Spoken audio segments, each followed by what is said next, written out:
Hello, everyone. Welcome to Church Coffee, Christianity, Conservatism, and Culture. My name is Rob. Tonight we're doing a abortion roundtable part 2, and we're going to go around and everyone can say a little blurb about themselves. So, Monica, why don't you start with you? So we'll start with our pro-choice side. Everyone's going to say their name and maybe occupation and what they, how they got into being pro-life or pro-choice. And these are individuals. They are not representing anyone or any organization specifically, maybe, but at the same time, just wondering how each of you got into this perspective area. Monica? So I'm pro-life and I am an atheist. I am actually the executive director for Secular Pro-Life. We try to make space for people who aren't religious and want to do pro-life work, but I've been pro-life my entire life. I wasn't an activist for a long time, and actually what got me into it was actually arguing on Facebook. I joined Facebook not long after it came into existence, and they used to have discussion boards, and I unthinkingly followed a bunch of groups of interests like Diet Coke and all sorts of things, and one of them was a group just called Pro-Life. It's just called Pro-Life. I thought back then, this is hilarious to me now, but I thought back then that it would be filled with only pro-lifers. And I posted a couple photos and a bunch of pro-choice people started arguing on them. And I was very shocked and confused because the group is called Pro-Life. And I started talking to them. And the long and short of it is I ended up basically debating with the same like 3 dozen pro-life and pro-choice people together for like a year. I became really good friends with them.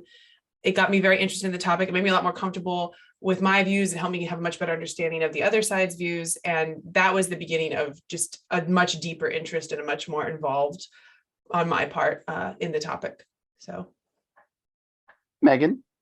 I'm Megan Soche, and I am a United Methodist pastor. I live in Norfolk. I'm currently not serving a church right now, but I have been in pastoral leadership in churches for about 12 years, and I've also worked as a chaplain at a couple of different hospitals, including a children's hospital. And I guess my interest in the topic really surrounds working with a lot of women in pastoral care and counseling and working with parents at the hospital. I'm not an activist in the same way that other people are in the group, but really just come from it more from a pastoral angle. And I've talked to a lot of people one-on-one. So that's my viewpoint perspective. We'll move on to Catherine Cobby Hoffman. Yeah, please feel free to call me Cobby. That's from my initials. My mom made it up. So that's pretty much how most people know me. I guess my first introduction to this subject was in college when a friend's younger sister showed up, who was 13, and it wasn't spring break. And when she was gone, then I found out that she had been there for an abortion. So that's my first introduction, pretty much. And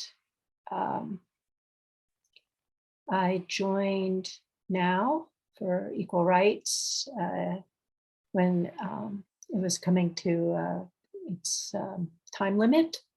Originally in 1982, I've been an officer. I currently serve on the national board and the state Now and my local Now. Most of my time has been at the local chapter level. And I, at the county fair, found out with another woman that a woman needed money for an abortion. And we went looking and we found a pickle jar and we put it out. And that was the beginning of my starting an abortion fund. Women were constitutionally allowed, had the right to privacy and abortion. And the only thing that was the barrier was finances, and that didn't seem fair to me. So currently that has a number of years back. I was probably president, probably 20 out of the last 30 years. It has its own 501c3 and currently serves over 2,000 women in the state per year. And that's the National Organization for Women. No, Okay. that's the Blue Ridge Abortion Fund. Oh, okay. And it serves anyone coming in Virginia. I am the other, yes, in terms of on the boards that I'm on, it is the National Organization for Women. Yes, sorry about that. All good. And last but not least, we've got Jess.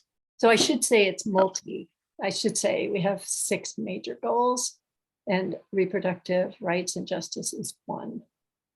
But not everything, of course. Yes. So that's what I really like about it. It's everything having to deal with for women. Thanks.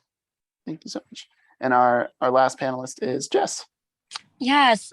Thank you so much for having me. I'm so excited to be back for part 2. My name is Jess Meath, and currently I serve as the communications director for Democrats for Life of America. And so I've been involved in activism since the org is very involved in advocacy and lobbying. We represent the approximately 1 in 3 Democrats who identify as pro-life. And of course, that is very broad. So it's 1 in 3 Democrats who want regulations or limitations on abortion, at least in some capacity. So we are a voice for them. And that's about 20 million people in America who are left-leaning and who identify as Democrats. So that's 20 million pro-life Democrats. And we represent them. We are a voice for them. Before Democrats for Life of America, I was working with abortion-minded women one-on-one, kind of like Megan had mentioned, in the pastoral sense. I didn't work for a religious org, but I worked for a nonprofit that financially assisted abortion-minded women. So kind of what, in a different way, as Kabi was mentioning, we would financially assist and provide financial assistance to women who felt like there was no other option but abortion due to economic hardship. So this org would step in and we would, assist with rent, their car payments, gas, groceries, utilities. So they felt like they could have the confidence, the emotional and financial support to carry and raise their children. And so that has really formed my, I would say, at Dems for Life, we call ourselves pro-life Democrats, but we also say that we're whole life. So we don't just oppose abortion, we also oppose capital punishment and assisted suicide and euthanasia. But it's more than simply opposing things. We advocate and lobby for affordable and accessible healthcare, childcare, daycare, housing, and the social safety nets that will especially give women, parents, children, and families the support they need during and after pregnancy. So I like to say that I've been whole life for the last couple of years, but I've been involved in the pro-life movement since I was 15, 16 years old, and I'm 27 now, so a little more than a decade. Thank you so much. Well, with this being a podcast titled Church Coffee, I think we'll go around in the same order. And what is your favorite coffee? And if for some reason you're crazy and don't drink coffee, what is your other hot drink or caffeine drink of choice? So we'll start with Monica. Well, I'm the same with coffee, wine, and cheese. I like all of it. So don't buy expensive versions for me because it's the same thing. But I do like anything with mocha. Any mixture of coffee and chocolate, I'm golden. So Easy peasy. Megan? I am a caramel latte fan. Kabi? I must be crazy because I do not drink coffee. And you are asking for a caffeinated drink. And I do eat chocolate candy and occasionally have cocoa. But generally speaking, my hot drink is an herbal tea. That works. And Jess? Coffee is my addiction. I love the taste of it. To be honest, not a super fan of caffeine. I've been trying to cut it out. So honestly, decaf is the way to go, but it's hard because they don't really make like the fun flavored coffee drinks with it. So I've just been going with I loved iced coffee more than hot coffee. So just an iced coffee with just cream. There you go. That works. I'm a straight black guy, medium roast, straight black. I'm easy peasy. I'm like the quickest order Starbucks will ever get. So before we really get into the nitty gritty, I wanted to first, since we are all just individuals here talking, I wanted to first, I laid it out pretty specifically in the first podcast, but I started pretty hard, pro-life, conservative, what you might find in a lot of evangelicals. But I've slowly over the years moved to probably a more whole life position when trying to understand pro-choicers and that type of realm. So I would probably adhere more closer to what Jess would say. Like, yes, if we want less abortions overall, then there should be better healthcare, there should be better childcare, there should be more access to a lot of different stuff. So first wanted to just lay that out on the table. But I also wanted everyone to kind of define what your side means for you. I think we might skip Jess because she laid that out pretty good in her intro, but we'll start with Monica. Like, what's your rough definition of pro-life to you? So we'll start, with Monica. So our group is single issue. Secular pro-life is single issue. The people who run it, including myself, are more complex than that. But so I don't mind being referred to as specifically anti-abortion as opposed to pro-life, because I do think pro-life can be confusing and covers lots of different things. For anti-abortion versus for the debate about abortion, in my mind, the two sides mostly differ over the legality of it. I think there's a lot of common ground when it comes to getting women more support, helping people prevent pregnancies and things like that. In my mind, if in the context of abortion, you're saying pro-life and pro-choice, you're mostly talking about if you generally think it should be legally accessible or not. That's how I understand it. And so our group thinks it should mostly not be legally accessible, with some exceptions. And so when I talk about being pro-life, that's not the only relevant factor. I think decreasing the need and increasing support for people, like was mentioned earlier, people who might feel like they need to get an abortion, not necessarily because that would be their first choice, but because of other circumstances in their lives. I think there's a lot of common ground there for trying to prevent that. The difference comes down to when it would be the choice, even if you had like infinite funds or something, should it be legal or not? And our group, when I say I'm pro-life, I mean it should generally be illegal. We're going to take a quick break and have a word from a sponsor. Shenandoah Coffee Roasters has been a staple of Charlottesville since 1993. They offer over 25 varieties of specialty, boutique, and gourmet coffee using only the finest Arabia coffee from all over the world. Coffee is their passion, and they painstakingly search out the best coffee available. Nothing is taken for granted as they continually strive to provide the best coffee they possibly can.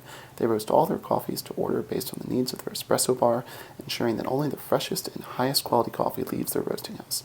Grab a cup at any of their 3 locations, Main Restaurant Preston, on the corner, or on Ivy Road, or order a bag online at shenandoahjoe.com. We are going to take a short break for a word from our sponsor. Today's sponsor is Cobb Technologies. Cobb Technologies is copiers and IT services local to Charlottesville, Virginia, and the #1 independent dealer in Virginia. Cobb relishes both new and existing clientele partnerships. Cobb also has a nonprofit arm which helps disadvantaged and hospitalized children. Contact local Cobb consultant Doug Woodside at 434-960-3000. Megan, what does pro-choice mean for you?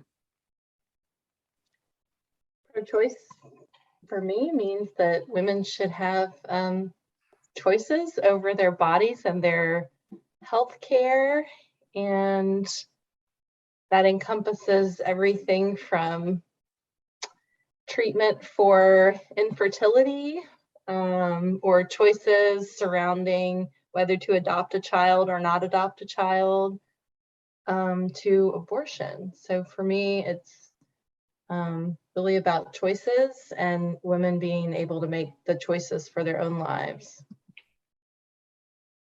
Kabi, what does pro-choice mean for you?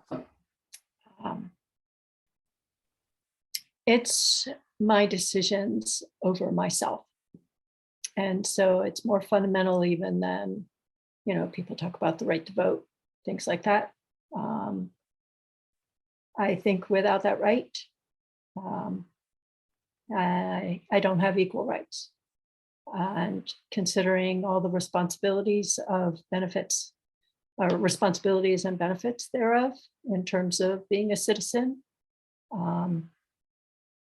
I am a second-class citizen. We are all women here, second-class citizens currently. And Lido has reminded us of that very strongly by going back to the 16th century. I don't find it acceptable in a country that advocates freedom and independence to its core. So I think if you believe in individual rights, then you allow the individual to decide. Thank you. Jess, was there anything else you wanted to add to your whole life kind of stance? No, I think that's it. I think I covered the gist of it between whole life and pro-life. Yeah, thank you. Is this something we did on the last podcast is hopefully trying to help frame this discussion in as amicable terms as possible. I will go first as someone being a little bit more pro-life, whole life area. Like, question will go last kind of intro question we'll do as we go around is please define the other side in a positive and gracious way. And I have quite a few pro-choice friends.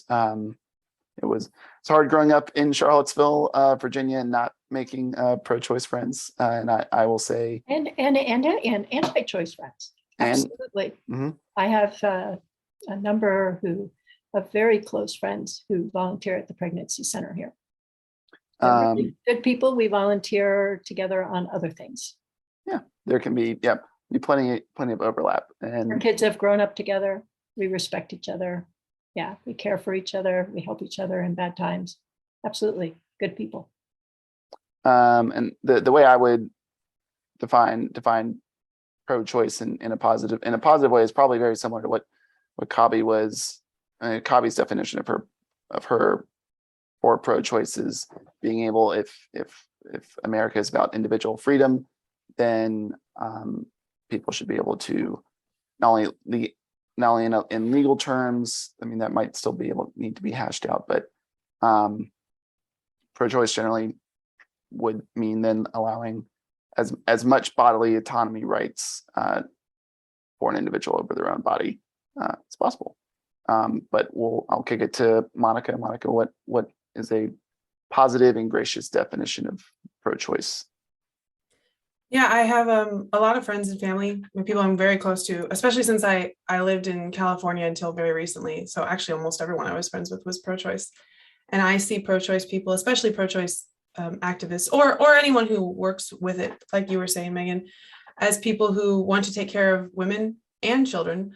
I see them as people who are fighting for women's equality, women's rights to control their body. I think the motivations are very clear. I think our differences are in certain foundational premises, but not in motivations to take care of people. Megan, how would you define pro-life? I would define it as a viewpoint that life is precious and life is important and should be treated as such, special and important and a core good. Kabi, how would you define pro-life in a positive and gracious way? I'm trying to think the conversations that I've had with friends, it's gotten to when do you define life? And so the caring that Monica was talking about, we definitely care very much for all people and take actions to help women and children. And that weighing of when life begins and how that is defined, and how you value that seems to just be weighed differently. And so that it's easier for me in some ways to respect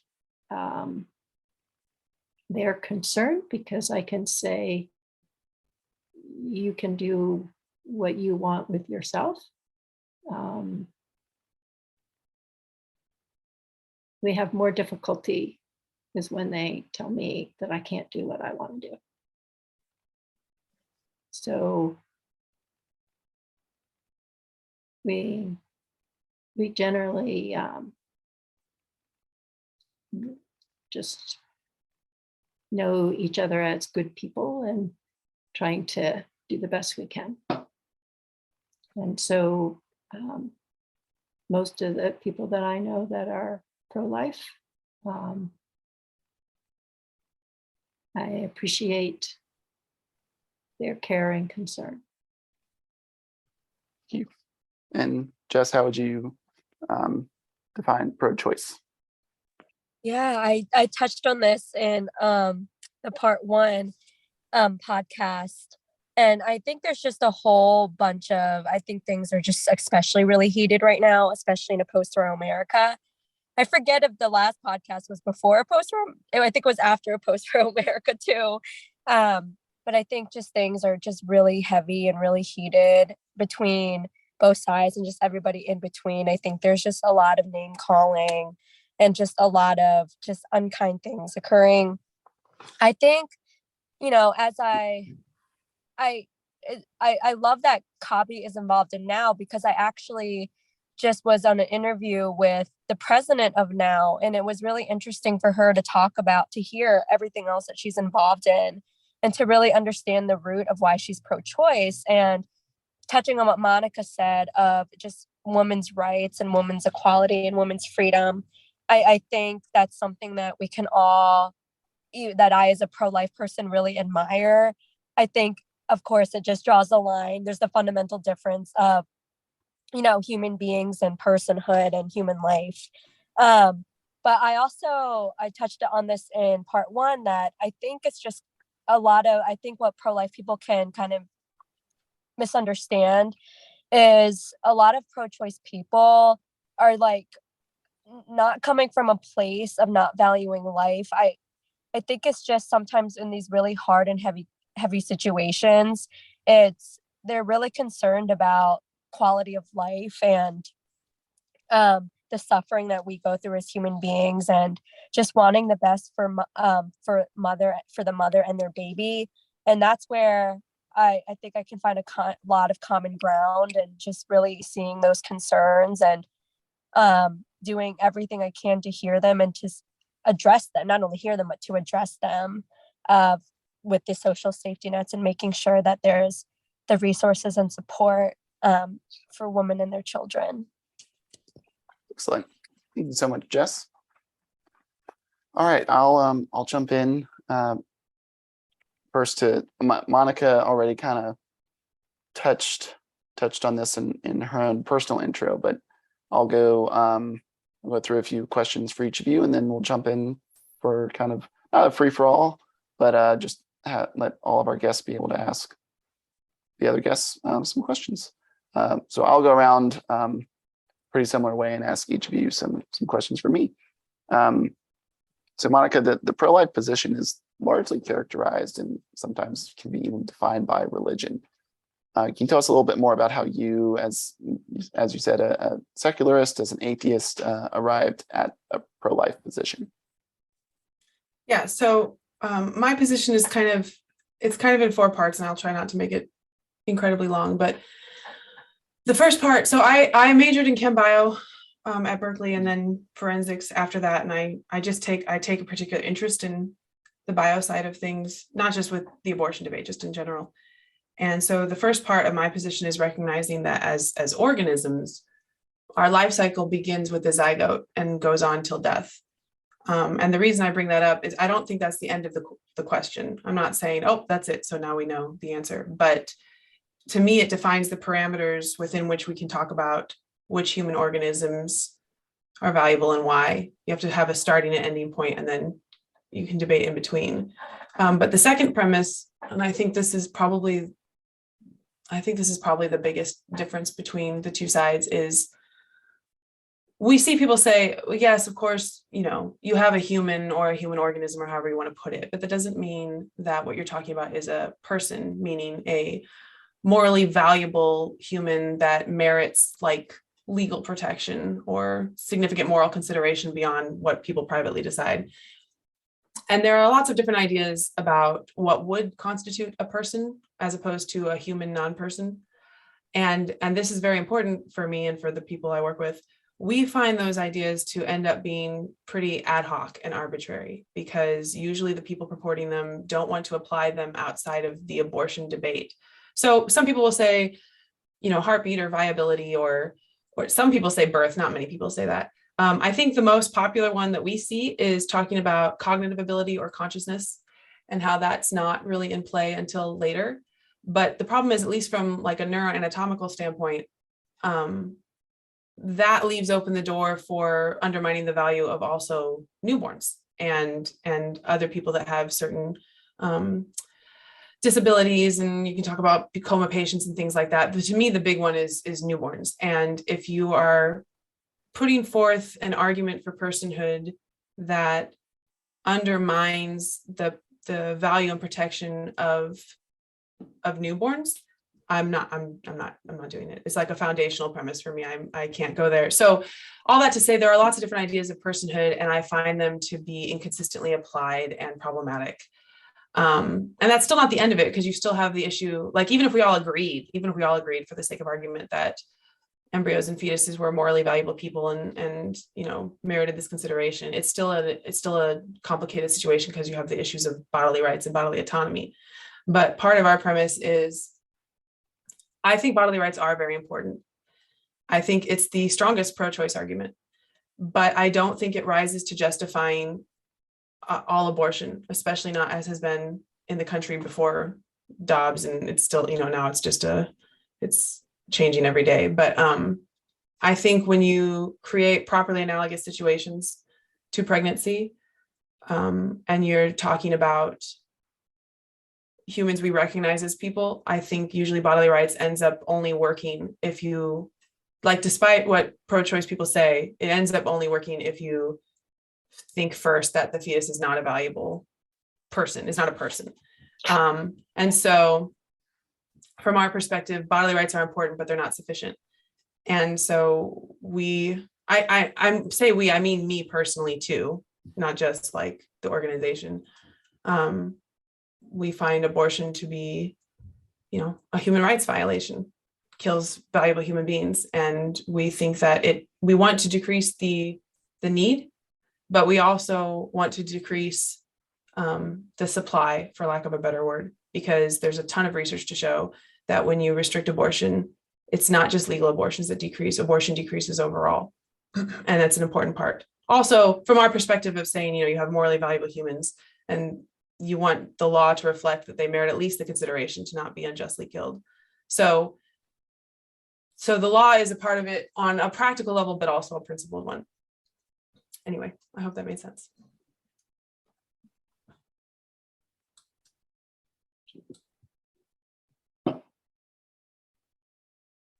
Rob, I think you're still muted.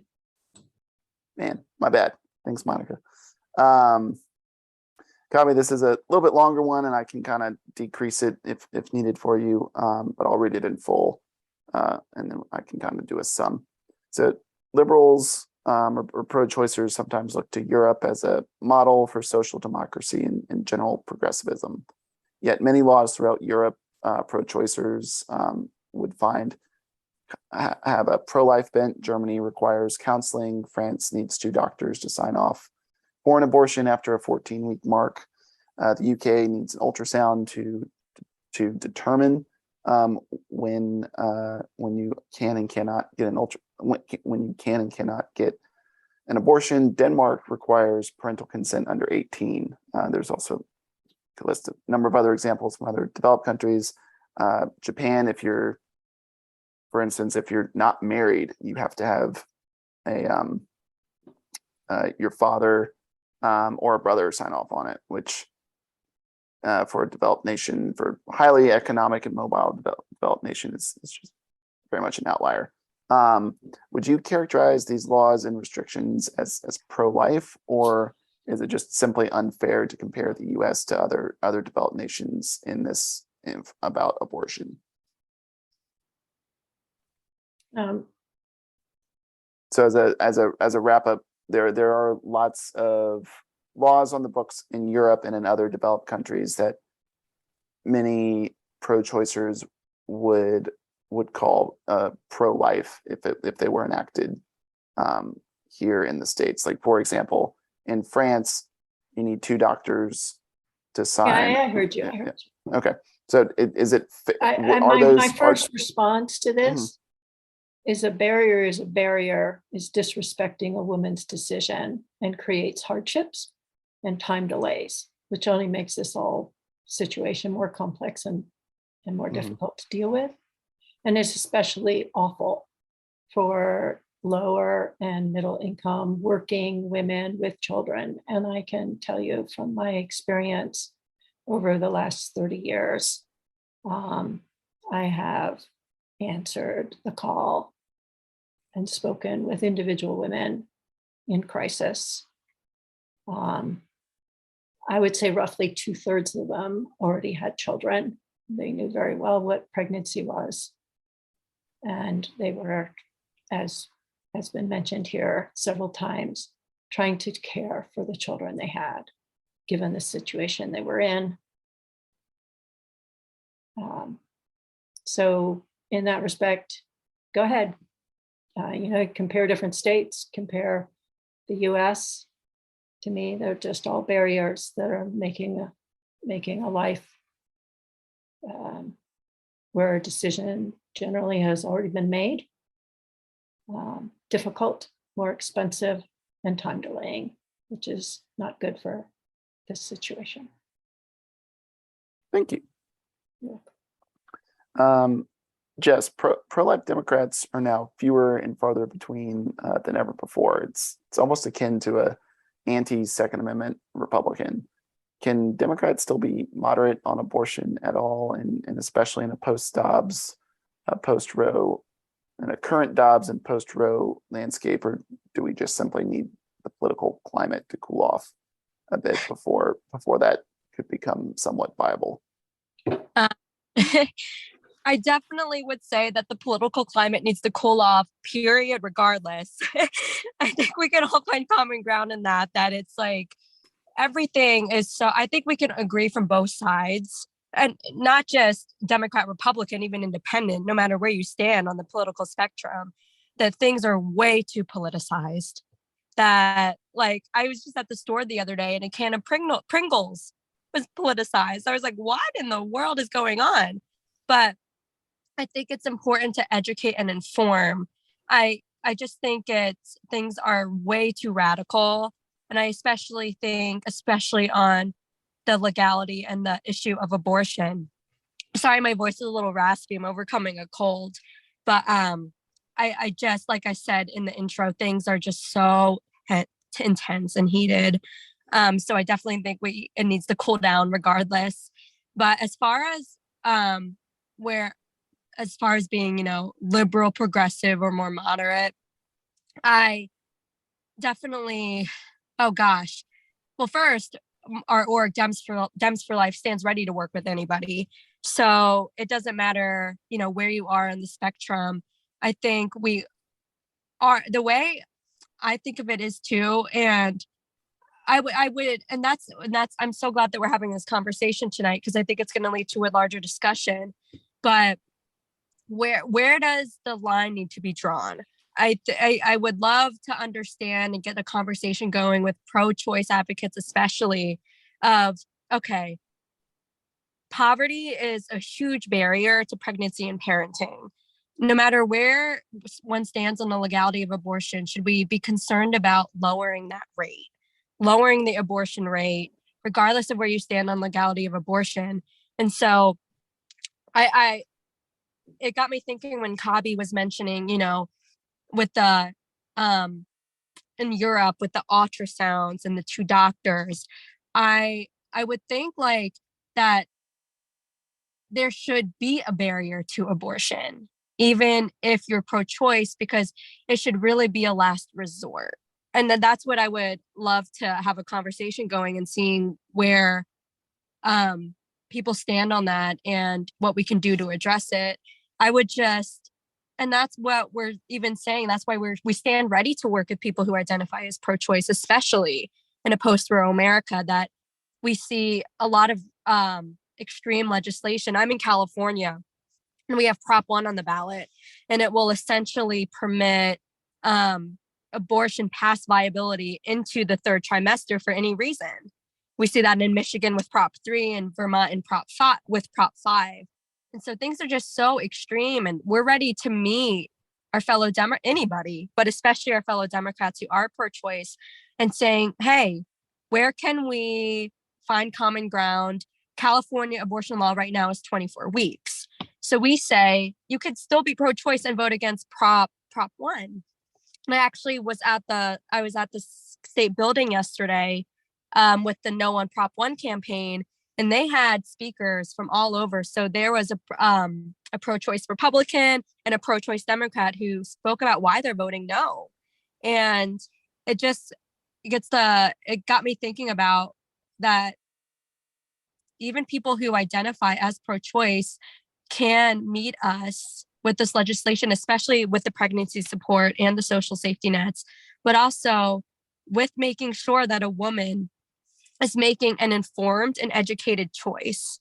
When we put it in the pro-choice mindset of making sure that they have all the information they need. So an ultrasound, to make sure that they're given full information about the procedure, about what the abortion actually is and what it will do.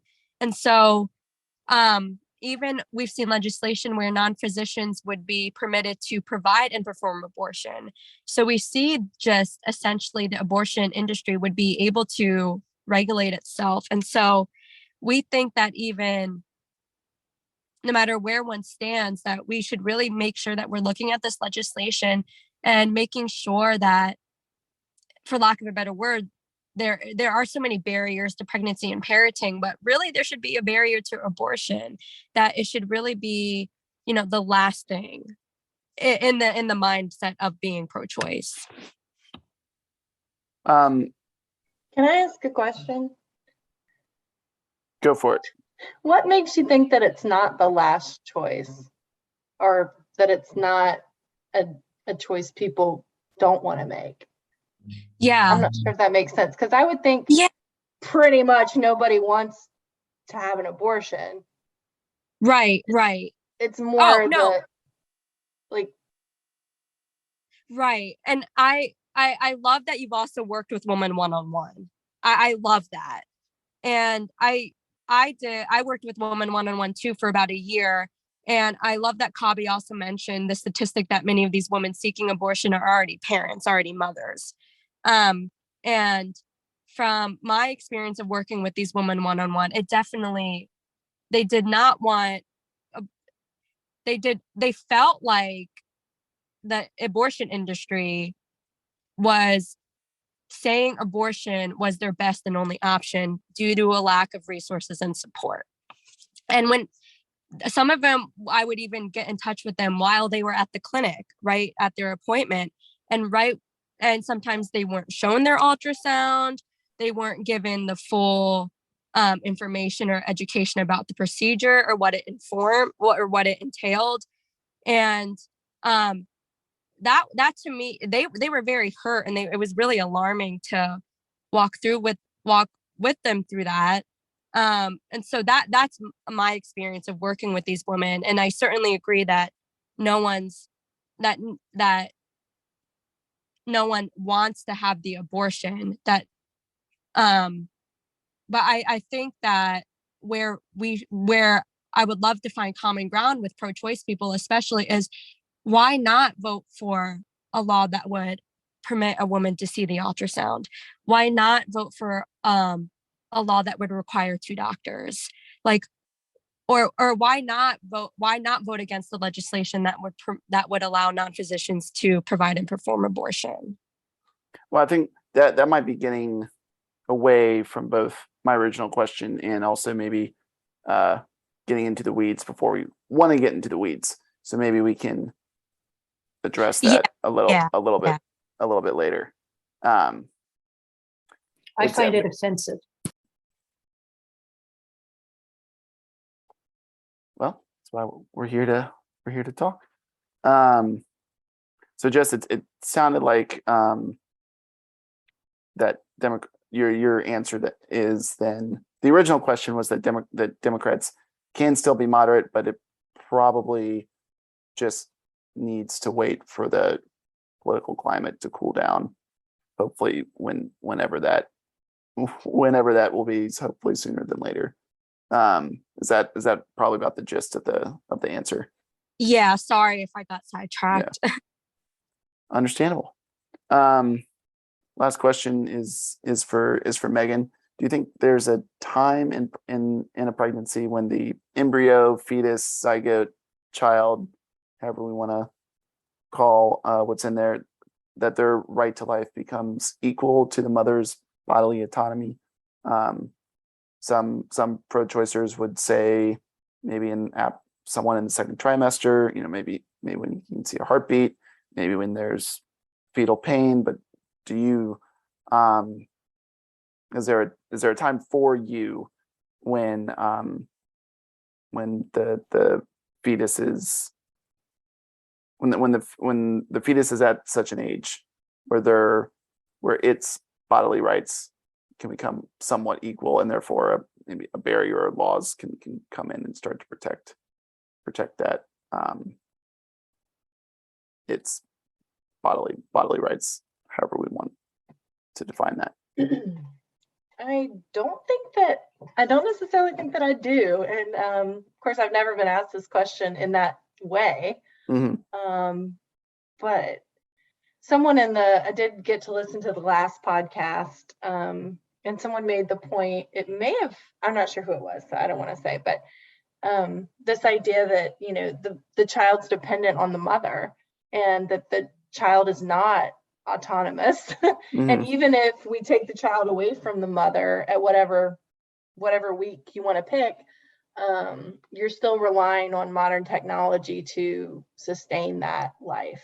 There's no autonomy really, because the child has to be taken care of in some sense. Mm-hmm. Or it will die. I think most of the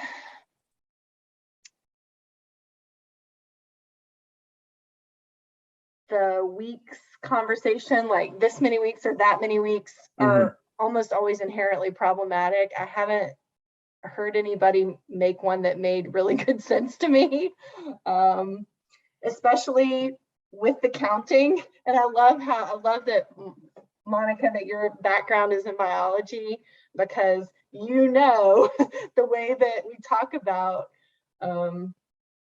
the weeks in public society is really like 2 weeks off. And I feel like that's really not helpful to the It's so confusing. And and I just love that you have that perspective, because you say 6 weeks. Okay, well, you say 6 weeks, you really mean 4 weeks. And having been in the infertility community, it's just you can actually know, the day that you conceived, and you can actually know the more down to the moment, and of the conception part of it, or whatever you want to say. I think the only other thing that I wanted to bring up is, it's hard for me not to look at this question from a theological point of view. Mm-hmm. Because I think for me, if we are eternal, then death is not this enemy, I guess, that it might be for some people. So death is not the worst thing that can happen. I've seen and been around a lot of death, even death of children, and not just babies, but other tragic circumstances, and brain death, for instance, organ donation type situations in children. And I guess I just see it, if we're talking about that it's not just, we're eternal. And so whether we are, it is before or after, that death is not this, and doesn't have to be this horrible enemy that we always have to fight against. Well, Anyway. well, Revelation does say death is the final enemy. After Satan is well, it's not Satan, it's the great it. Once the Well, I great guess enemy. if you're a Christian, then you Right, believe correct. that Jesus has conquered death. So that's what I'm referring to. Mm-hmm. But yeah, there's certainly plenty of other viewpoints out there. But I think from a theological perspective, for me, Mm-hmm. You're eternal. So yeah. And Jesus, the work on the cross encompasses all of life, Mm-hmm. both directions, the past and the future. So yeah. All right. So that kind of ends my little Can I add intro. to that one? Sure. Good copy.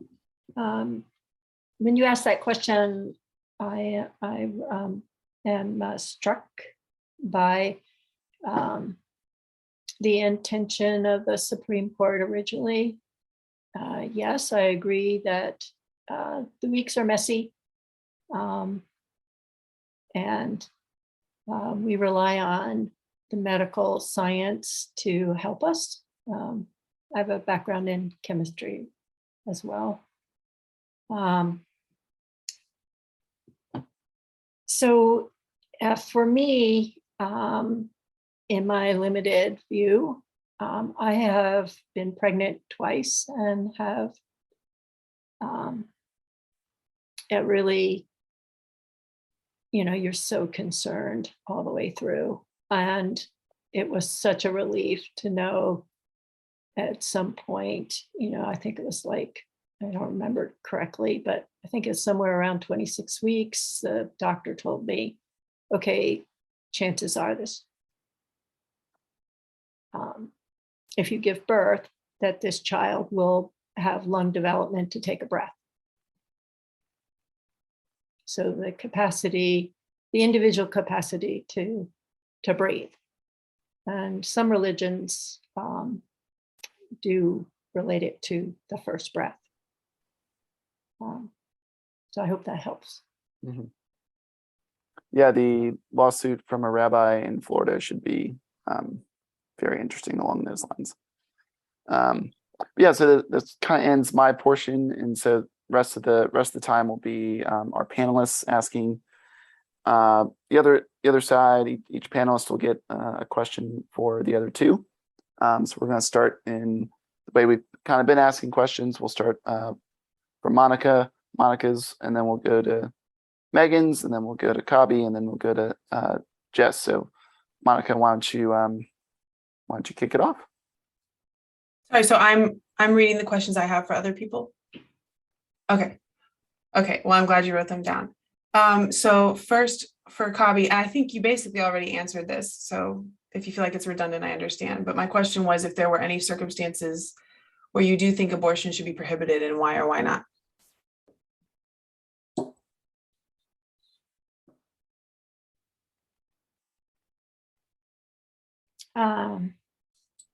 I think that abortion is a personal decision. And so, no, I think that most women, or at least all the women that I've spoken to, and it's been a huge number of one-on-one conversations. Considering I would probably take between 7 and 12 or 15 calls a week. Gave up a lot of weekends and evenings. They take it very seriously, and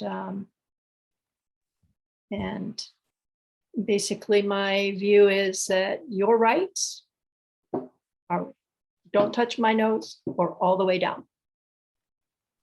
Can I follow up on that? Sure. So one of the reasons I ask is because I'm trying not to be too long-winded about this. I just read a study that came out a couple months ago by Katrina Kimport, and she's, sorry if you already know, but she's an abortion rights proponent, and she did a qualitative interview of I don't know, so you'll have to explain. Well, it doesn't really matter who she is. The point is just that she's coming from the pro-choice perspective. And she did a qualitative interview of a couple dozen women who got abortions between 24 and 32 weeks. And some of them was because of fatal fetal anomalies. But some of them it was because they didn't have the resources to get one earlier. And some of them it was because they didn't know they were pregnant until like 26 weeks. Correct. And so she argued a couple of times, argues too strong of a word, but she mentioned, and I think this dovetails with what you both are saying, that she doesn't think it's helpful to think of it in terms of weeks or gestational levels, because there will always, no matter what we do, even if we have, perfect access earlier, there will always be some women for a variety of reasons who won't realize they're pregnant until like the third trimester. And so she thinks that that should still be an option. And the reason I ask about it is because by then you're talking about fetuses that if they were born, they could breathe on their own, that they could likely survive. But am I understanding you correctly, you still think that in those cases, if the woman thinks it's best for her circumstances, that should still be a legal option, like a third trimester abortion? I personally do. I had a very good friend in my 20s. She went to her doctor 3 times before he finally figured out she was pregnant. And then she gave birth early. So she only knew for less than 6 weeks she was pregnant. Yeah, you're absolutely right. That can happen. And I have talked to women who are that it's the situation, and I cannot put my feet in their shoes. I cannot decide that kind of hard decision for them. And so I have just landed pretty much on where you all are coming from. You try to be as caring as you can be. And for me, that is respecting that another person makes a decision. And I think if we impose barriers and restrictions, then we have removed a woman from being an equal human being. And I did tell Rob that, I don't know, did you choose that one, Rob, or not? Yeah. Everyone sent me a variety of questions. You did choose the one about where I went to the doctor. Mm-hmm. Yeah. So we'll get there. Yeah. Okay. That help you? Does that answer? I really appreciate how straightforward you are. Try. Yeah. Should I go to, is it still me to ask? Yes. Okay. Yeah. Mm. Okay. So for Megan. Oh, this actually is, I didn't know your background when I wrote these, but this is perfect because you have a lot of experience here. What do you say to women who feel they were pressured into abortion by their social circles because it was a legal option?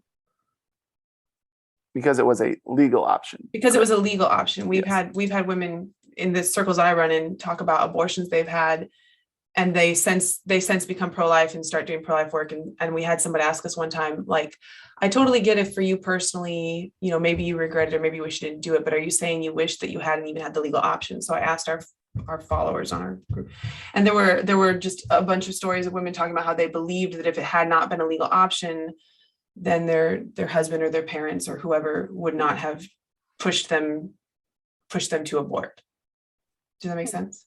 It makes sense. It surprises me, I guess, you know, that that's the case. But I mean, the way that I'm kind of thinking about this question is that all of us have our social circles, where we were raised, our cultural sensibilities. Very different for me, who was raised in the deep south of Louisiana, than it is, you know, looking at the propositions out in California. You know, it's a very different context. And so there are different cultures of shame around not only sexuality, but abortion. And so I guess, I mean, what would I say? I would really just listen. I probably wouldn't say much other than to be empathetic and to try to understand where the person's coming from. I think that our context does affect our decisions, but there's no way to get around that. I mean, you know, if all of us, we were born on the other side of the world, we would have a different viewpoint of certain things because of where we were born and because of the way our parents raised us, our religion, our cultural background. And so, yeah, I think all that affects our understanding of who we are and the decisions we make. And in a sense, one of the things that Jess was kind of talking about was we want women to have access to information. So we want women to have access to their options, whatever that means, but also not to be counseled one way or the other. You know, I haven't been in a situation where I've listened to, I haven't been in a clinic where I've sat and listened to what the provider says to the person. I haven't done that. So the information that I know is not firsthand. It's, you know, from other reports. So in that sense, I'm not sure I can really speak to that. But yeah, I think women should have, I still think women should have choices and options and information. But there is no way to make those decisions completely without any cultural or family influence. I just don't think that's possible. Thank you. It's great place to end up because Megan, you're up for questions. Okay, first one's for Jess.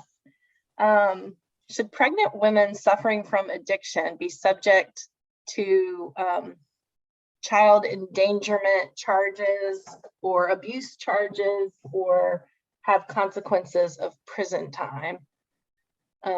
Obviously, I don't want it to just be a yes or no. So, but yeah. And I'm so glad that we're talking about this because I think a lot of times we can forget about the nuances and the really complexities of abortion and pregnancy and parenting.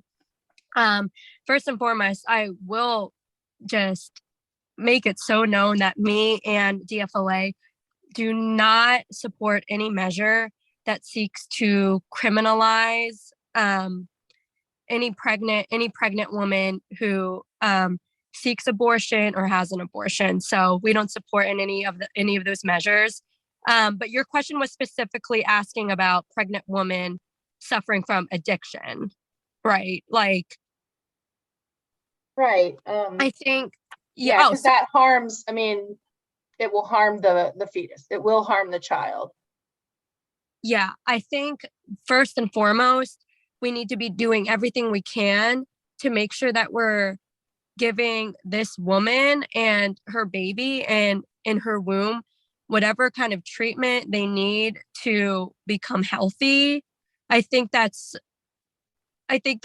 well, this might be off topic, but there's also a really bad opioid crisis in our country. And so, especially out in California, I see it, and it breaks my heart. So that definitely needs to be addressed. And I would be interested personally to find out the statistics on this with pregnant women, just for my own knowledge now that we're talking about this. But I think that we can all find common ground is that we need to be doing something about the issue itself and the addiction itself. Actually, in California, there was a bill that was just passed that was signed into that was signed into law, AB 2223, and it was a really hot button issue out here. Basically, there was some really vague language that caught the attention from both sides, and it said postnatal death or perinatal death, which could be, I forget what it was in the bill, but it was either 30 or 60 days after birth. And basically, that death would not need to be investigated. And so it left the door open of, okay, 30 to 60 days after birth, and that death wouldn't need to be investigated. Now, the legislators made it clear that that's not what, at least to my understanding, that that's not what they meant, and they did their best to clarify, but the bill was still signed into law. But regardless of that being signed into law, which is a discussion for another day, I think it leaves the question open about these circumstances of what would about these circumstances, because I thought of the first thing I went through my mind was addiction or any other of these circumstances. Were you referring to, like, just for clarification, if like the baby were to die from the mother's addiction, or? I think the purpose of the question is really just to what you said earlier, which is to get at the nuances of not only reasons someone might choose abortion, but also thinking about it on the other side of, okay, so the child is born addicted. Their brain is smaller. They won't have, kind of what Monica referred to with the quality of life questions, but also that it makes maybe the child's then taken away from their family. They're harder to adopt. I have some friends who have adopted children and gone through that. It is not for the faint of heart. It is not for the faint of heart. I mean, it is so tough. And I just don't know that there's any social program, government program that is enough to adequately address it. So anyway, I'm just more musing about the nuances. I'm not so much, and then kind of thinking, I appreciate what you said about the prison time or, some sort of conviction. I mean, what's going to be the consequence, right? Yeah. And which consequences are worse than other consequences? So what suffering is worse? Y'all, several people have mentioned suffering, so that's something that I'm concerned about too. And I'm really glad that we're having this discussion, because 1000% there is really there are we need to improve the social safety programs that are already in place.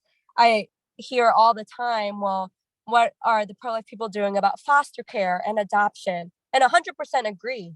100% agree that that's something that we all need to be concerned about. And I would say to that, pro-choice and pro-life people need to come together to advocate for a better system. And it's we actually at Dems for Life, we work with an advocate who, one who is pro-life, and is really into improving foster care, and who's pro-choice and is really interested in improving foster care.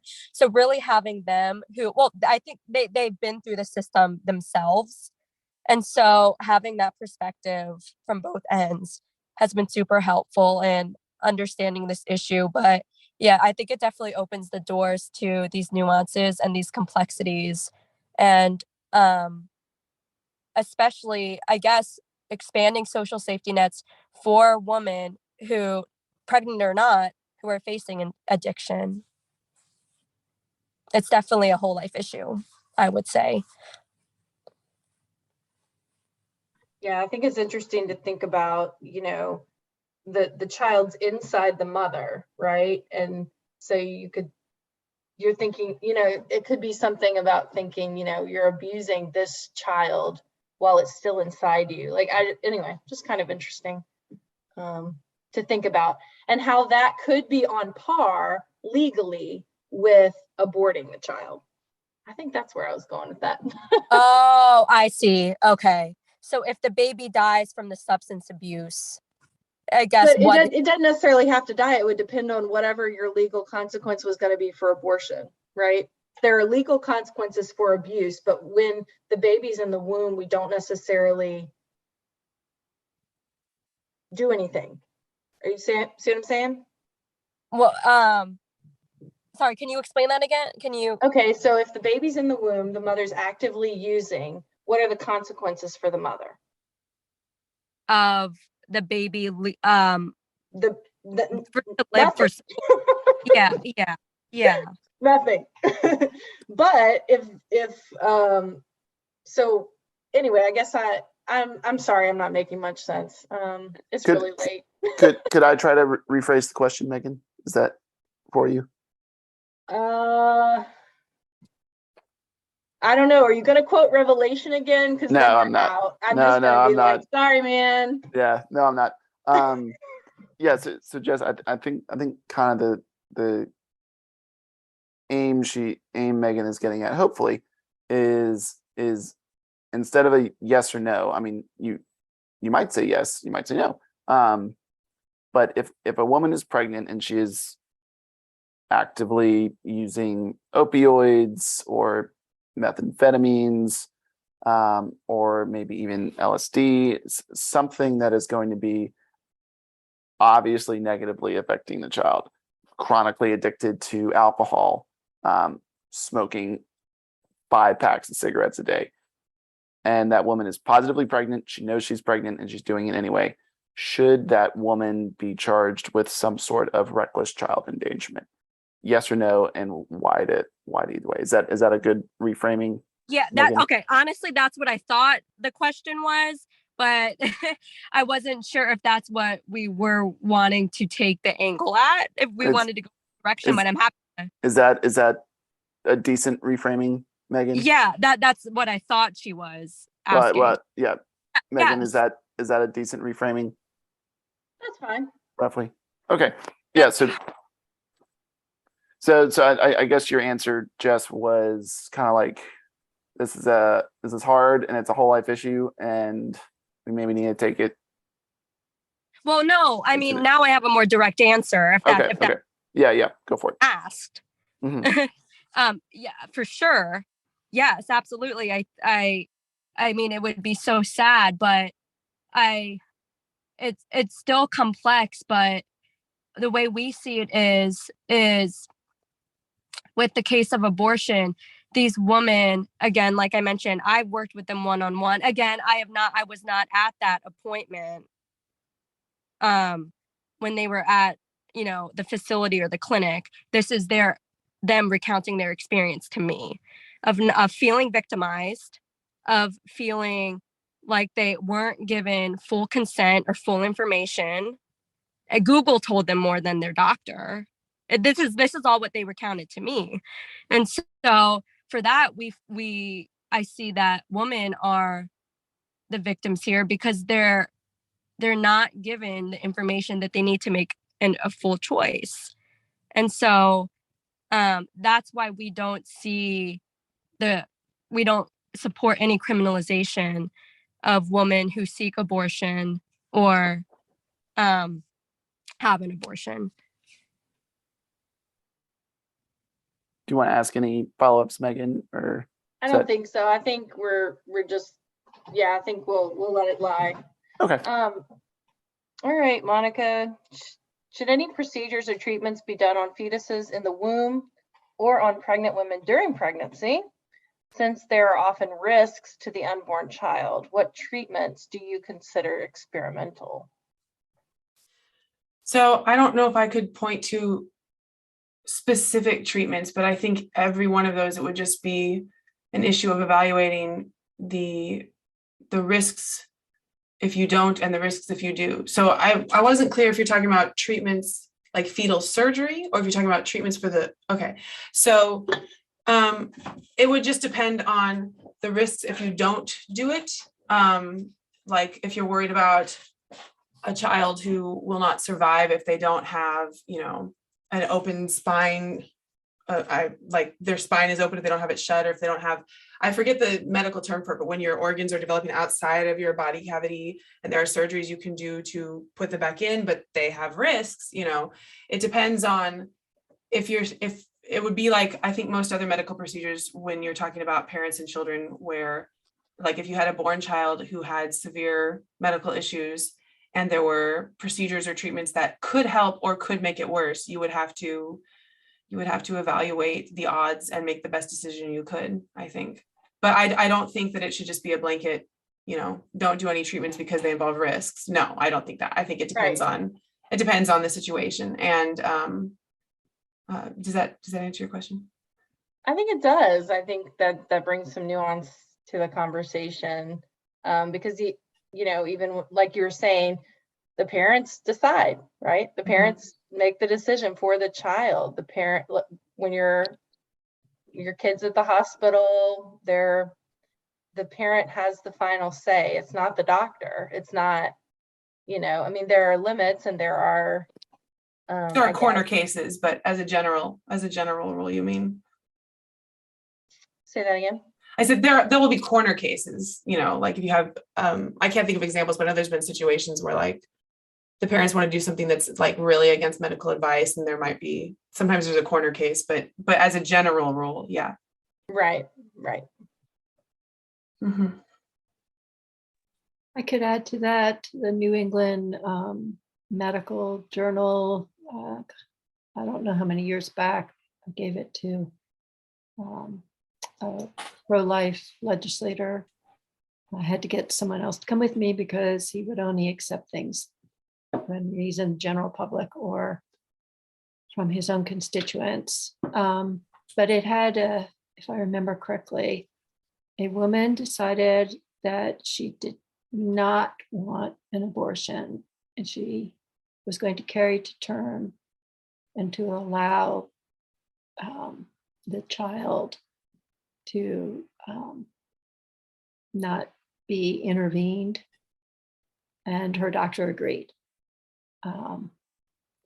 But a hospital administrator intervened and they went to all medical procedures to keep that baby alive. And she wanted to carry to term because of religious reasons, I believe. But the administrator intervened. And so they now have a round the clock medical attention. And their whole lives have changed.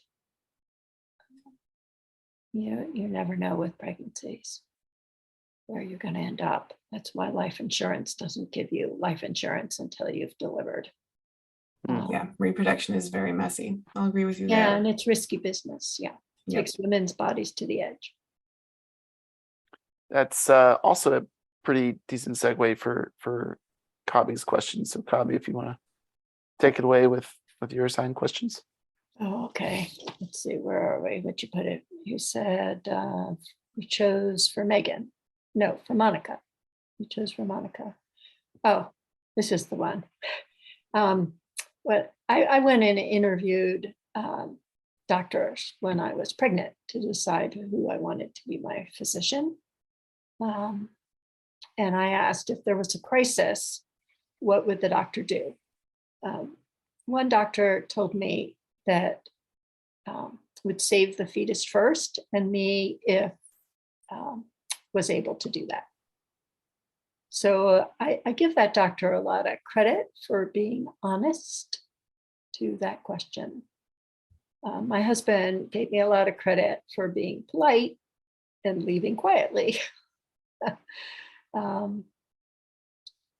Later on, this doctor actually became the physician for the pregnancy center and improved it greatly. Very much like some of you have spoken, Jess in particular. I have talked to a number of women who went to crisis pregnancy centers that are not necessarily staffed by medical people. And we used to have a lot of problems long ago with a pregnancy center here because they would not give accurate reports to people, and they were misled and they were very hurt by it. But anyway, this gentleman was very honest to me, and I was appreciative of that. My question is, what basis do you use to decide which to value more, the woman or the fetus? That can be applied universally to all people. I don't believe that we should value one more than the other. And therefore, I would also not use that doctor, same as you, when I was pregnant. If I was I have 4 children, and if I had interviewed a physician who had said that, I also wouldn't have gone with them. I think that in cases where there's a threat to the mother's life, hopefully there's a way to save both. But if there's not, I see that as tragic and self-defense.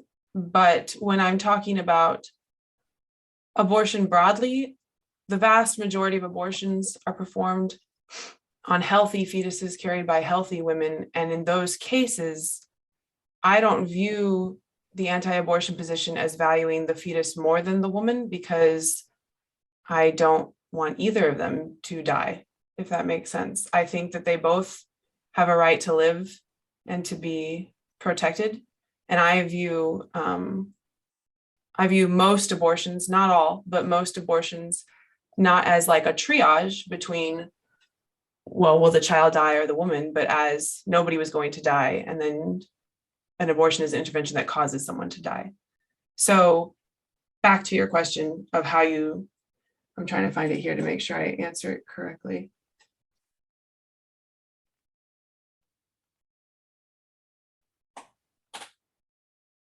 What basis do you use to decide which to value more, and how could they be applied universally? I think I want to try to create a system that values them equally. That's what I want to do. I don't want to have a basis that says value one more than the other in general. And like we were talking about with Megan, there'll always be hard cases where you're going to have to make a call, but as much as is possible, I want to protect both. Thank you.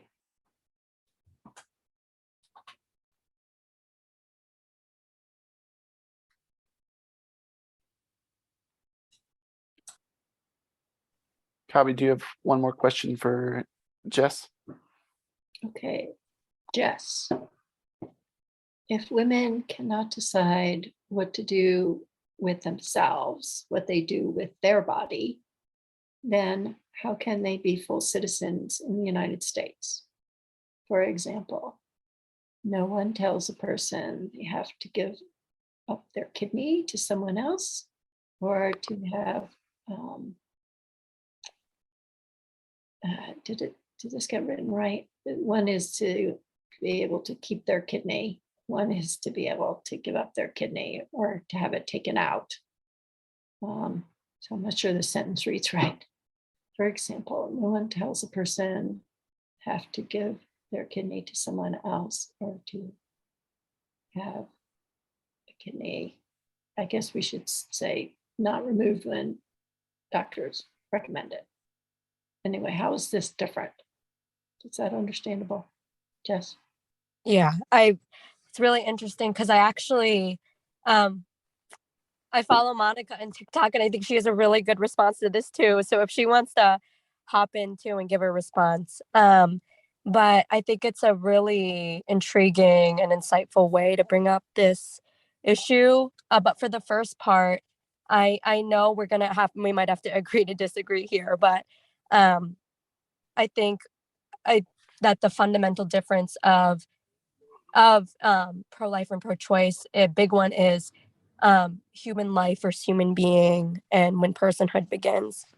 And so for that, for the first part, I would say that bodily autonomy and reproductive freedom are extremely important, but they should never come at the cost of a human life. And I'm not saying human person, I'm not saying human being, I'm saying human life. If it's not a human, then what other species? It comes from the same species as us, Homo sapiens. And life, if it's not a life, how is it growing? And so, sorry, I'm looking at the responses.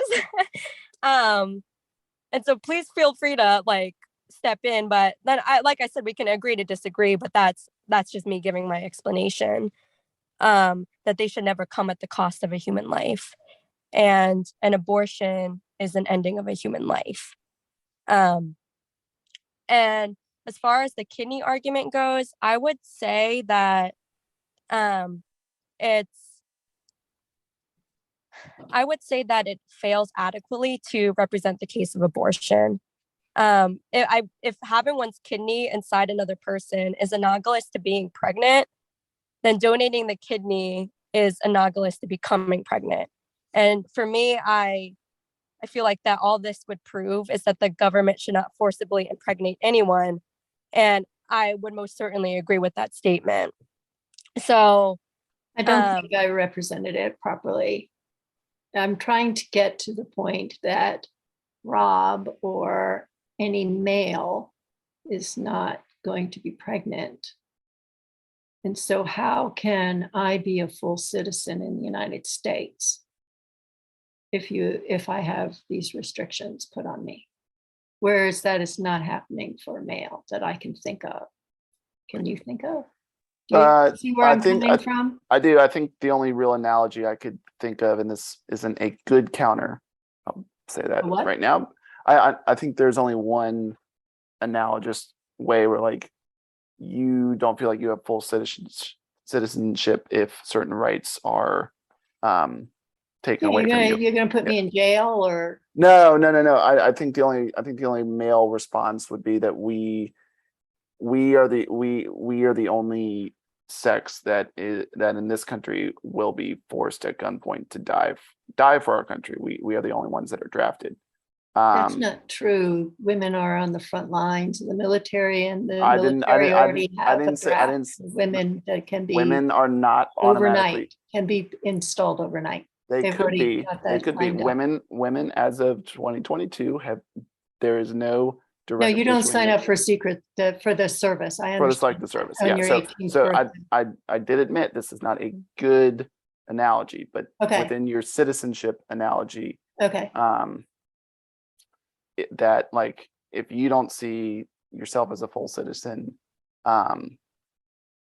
if there's any sort of barrier to contraception, and there's no analogous to my sex, male, my only counter would be it's not a good representation, but I've heard some men on the pro-life side, and I am not arguing this because I personally feel even on the pro-life side, this is why I invited 4 women on, because I think since there is obviously a direct result of pregnancy for women, that they should be talking about that more than the males taking a lead.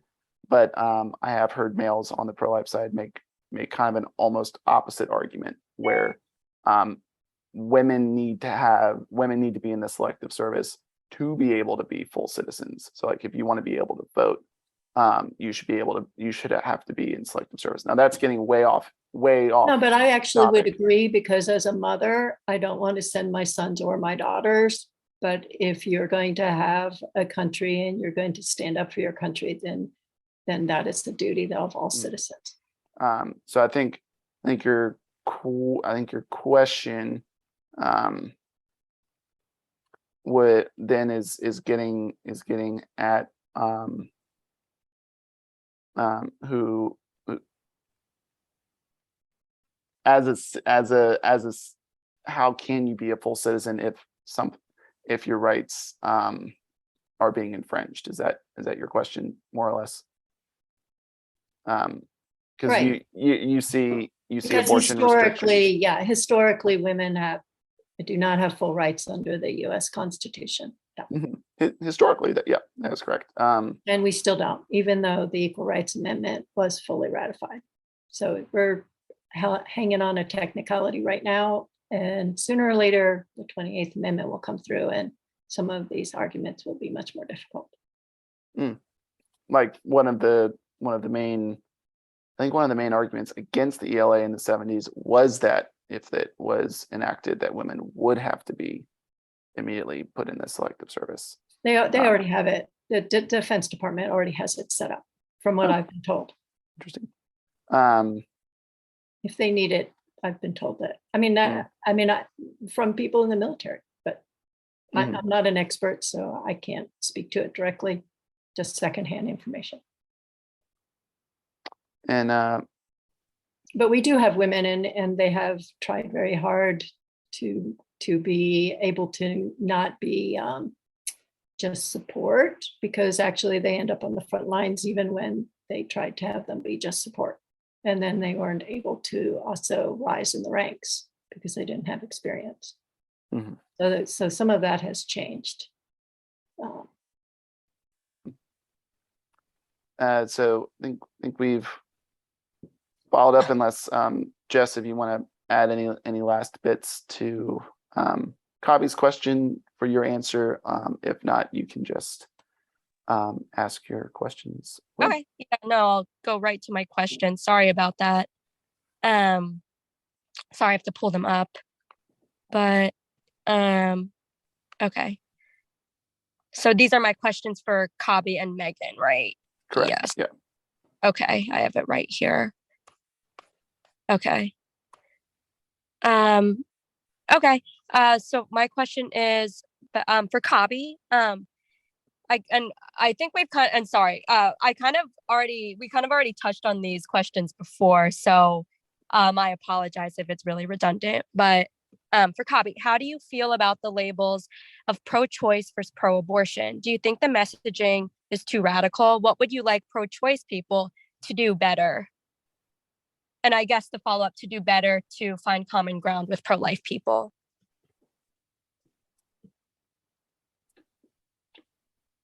Okay. Yeah, because I really didn't understand the last part of your question.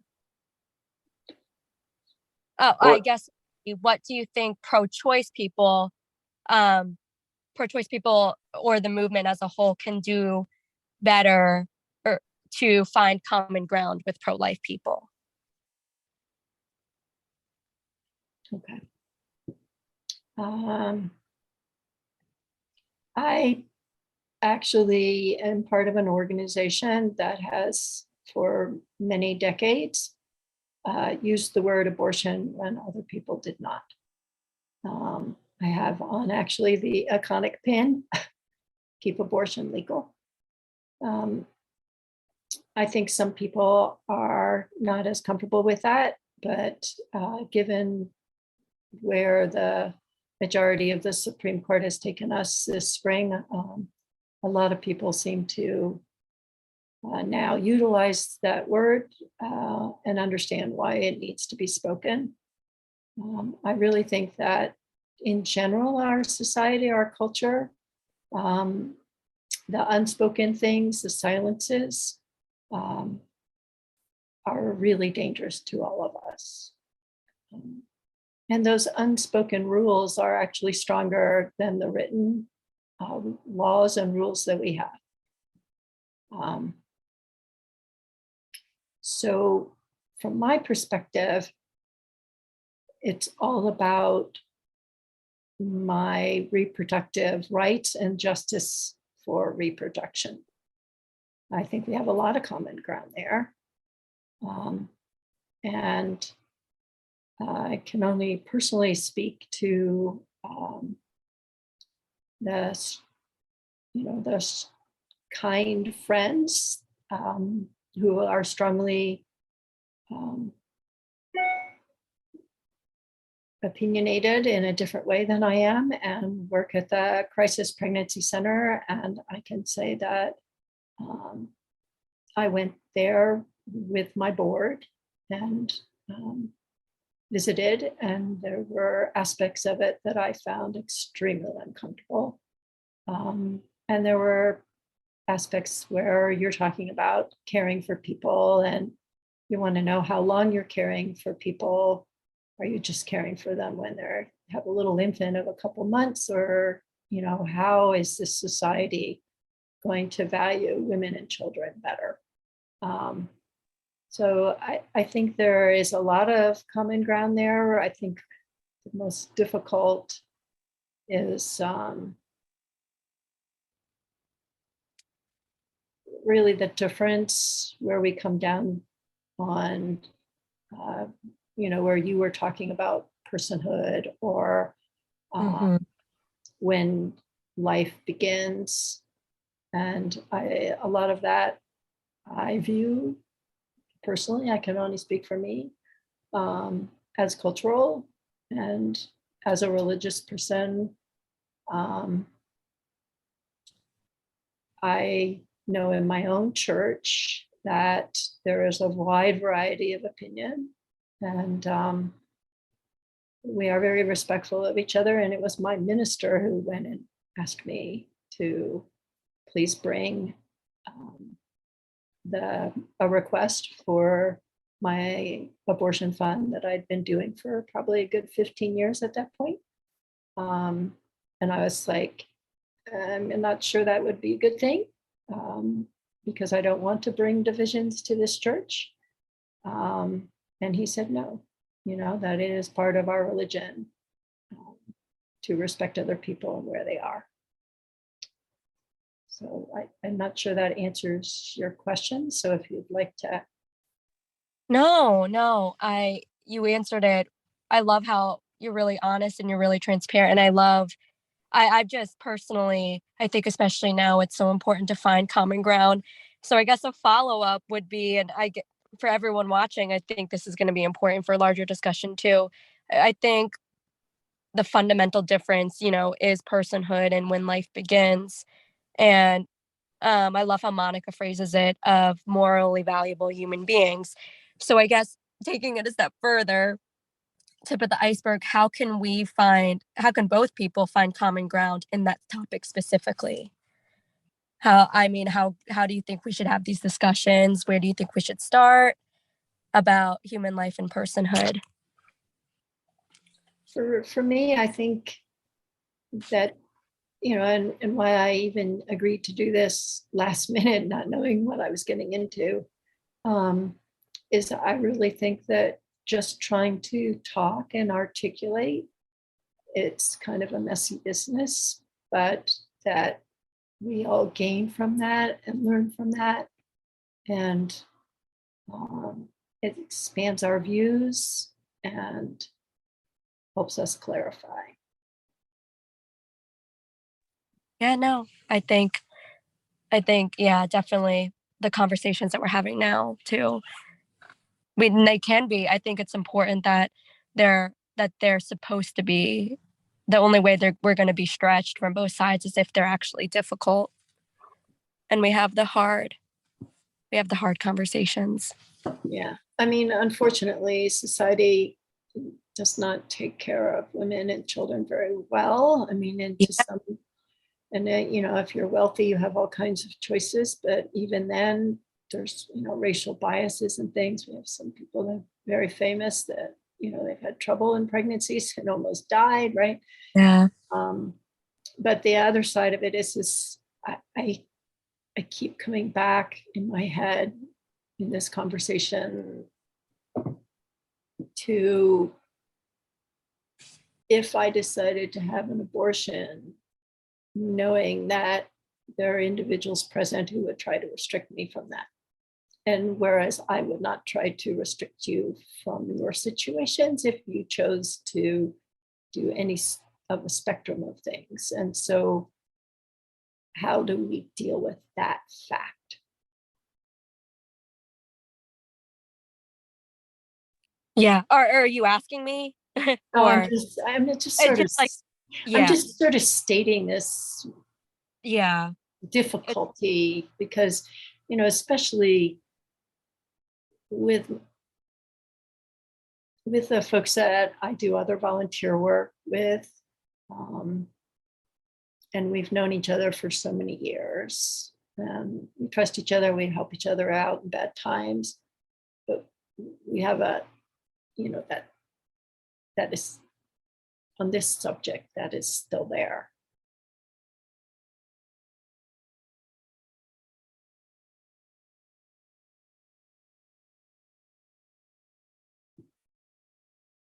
Just do you have one more for Megan, unless you want to do a follow-up with Kabi? no, I think Kabi, he really hit it home. I think that's the question, right? That is at the core of the abortion issue that we need to have the conversations around. But yes, my question for Megan, we really kind of hit it at the beginning. We got into the weeds of it a little bit. So I apologize if this is redundant, but I would love to hear further insight. So according to a Forbes article, 59% of women who seek abortion are below the poverty line. And according to Guttmacher Institute, 73% of women seek abortion due to economic hardship. As a pro-choice person, do you think our focus needs to be more on lowering the abortion rate? I would say no. The focus would need to be on lowering the poverty rate. Mm-hmm. Yeah. So, yeah. I actually really like how you stated that. Yeah. Yeah. Yeah. Yeah, I don't know. I feel like are there people who would answer that differently? No, but I think I feel like that was a setup. No, I was totally not meaning to set you up. I'm saying, like, I actually like how you stated that, because by lowering the poverty rate, we will be lowering abortions, if because that's the main reason women seek them. So, Yeah, Yeah, I think that was one of the biggest surprises when I was diving into this issue a few years ago, was being so pro-life and pretty staunchly and rigidly pro-life. I just didn't know about the kind of economics background, and whether not only poor, but most women who seek an abortion tend to already have a child.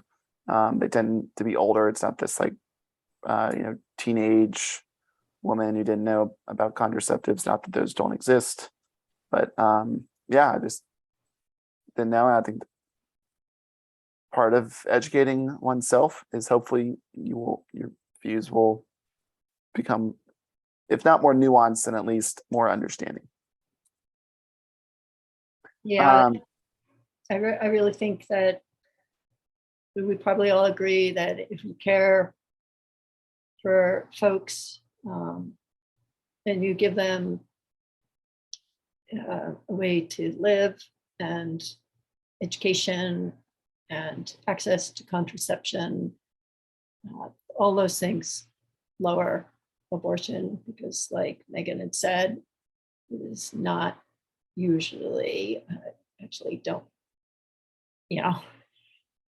some people are forced into abortion because they can't use contraceptions.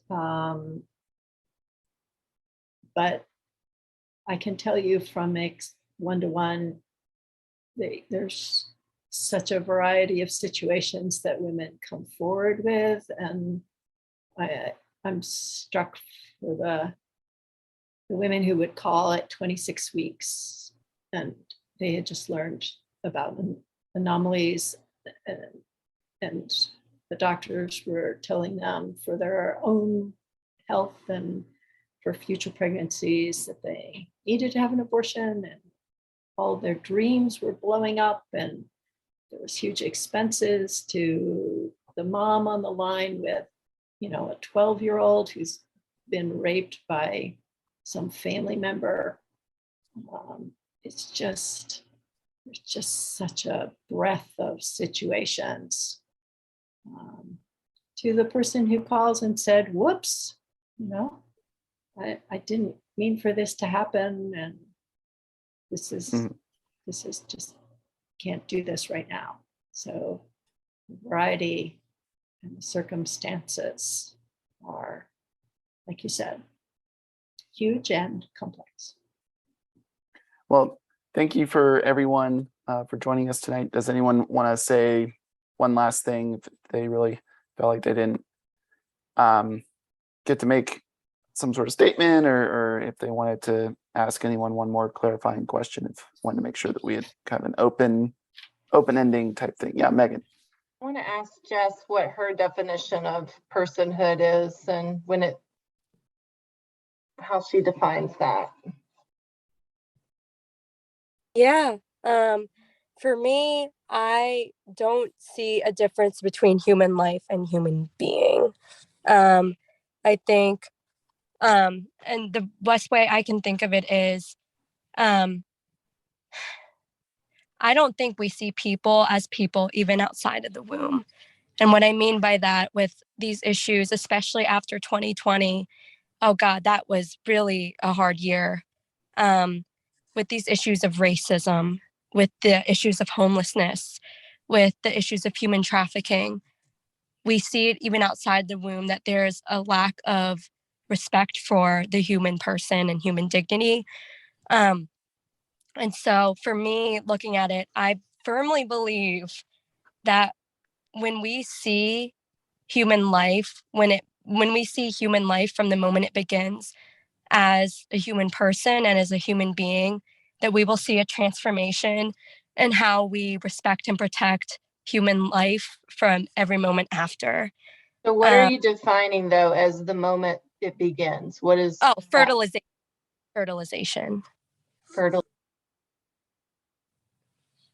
Oh, so you mean like an embryo? As or I you mean implanted? I go, yes. And Okay. and that's where for the sake, for when I explain it to other people, I totally get if I say, okay, well, a human person begins at fertilization, right? There's a lot of feedback that I say human life.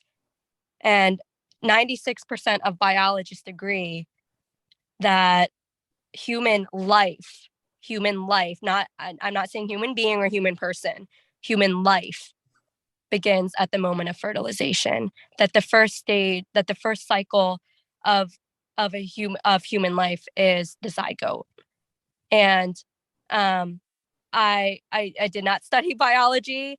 I don't have a background in it, but even just a simple Google search will tell you that human life begins at the moment of fertilization. If I could interject for a second, because there's always a lot of confusion around using these terms. That's why I say, if we're talking about when an organism begins, like you and I, as biological organisms, we begin as the zygote. And then the debate about personhood, I'm not trying to speak for Jess, but I've seen pro-lifers sort of have two different responses to that. And one of them is people who find the entire personhood discussion problematic in its very existence. They talk about how the idea of a human non-person has historically been used to justify really terrible human rights atrocities, and they just like reject the premise. Or that's one version.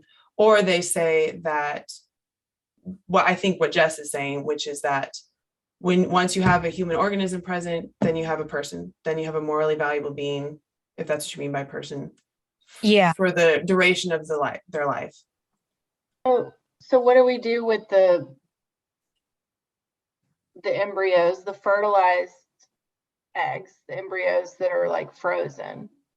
Yeah, there's a lot of pro-lifers that think that's really wrong, and that shouldn't be happening, or that there should be some kind of like limitation on how many embryos you can create in IVF. And so where are y'all on that? Because I mean, I don't. Yeah, like where do you and Jess? Because with assistive reproductive technology, again, it's medicine, right? It's again, this relying on the medical field, like you're talking about. So yeah, it's kind of interesting.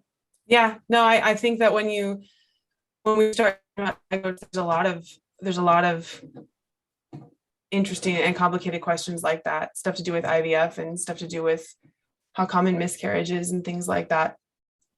But usually I find, I'm not saying you're doing this, Megan, but usually I find when people are asking about that, they're more trying to determine if we really mean what we're saying, or if we only apply it in the case of abortion and not with other zygotes or other embryos that aren't specifically evolved. Yeah, I want to know, like, do you think that the embryo that I think a frozen embryo is a frozen person, as a frozen human being, and that there's a problem with the way IVF commodifies our children. Yeah, I do. I also think infertility is heartbreaking, and I think there are ways you could do IVF that would be fine. I don't have a problem at all with using so-called artificial methods versus natural methods to reproduce. Like, this isn't a natural versus artificial distinction.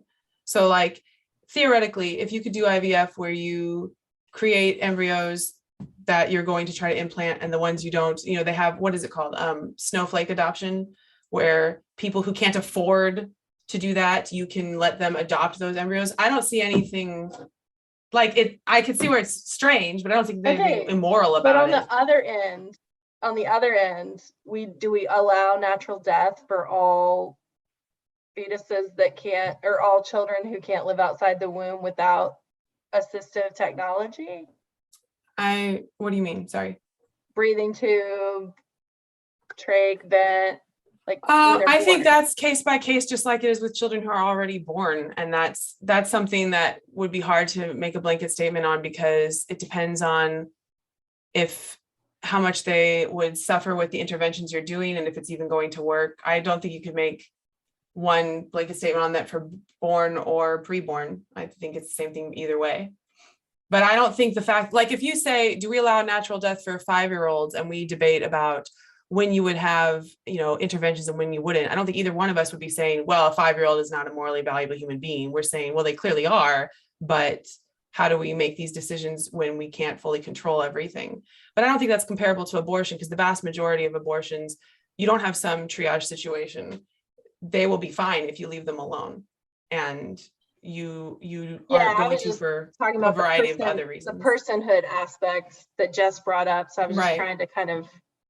Yeah, I think there's a lot of, I completely agree with what Kabi was saying earlier, and I think you guys mentioned it too. I think reproduction is very messy and difficult, whether you're dealing with infertility or you're dealing with unintended and problematic pregnancies. I don't try to deny that there's some very serious situations. I also think that we talk a lot, as we should, about the difficulties that we create when we restrict abortion for people who would otherwise seek it.